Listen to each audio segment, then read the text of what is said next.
Hey guys, in this video I'm going to show you how to close all open apps on iPhone in 2022. It's very simple. If you use more newest iPhone, you can just hold finger and swipe from bottom to top and will be opened all your opened apps.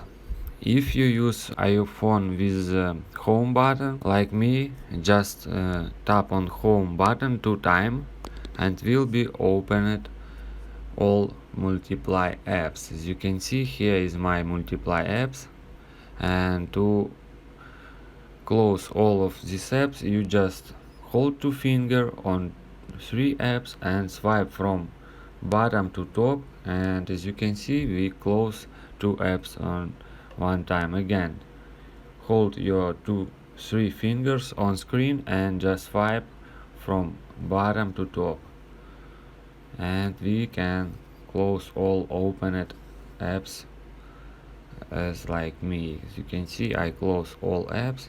If you guys have any questions, let us know at the comment below. If not, don't forget to like and don't forget to subscribe.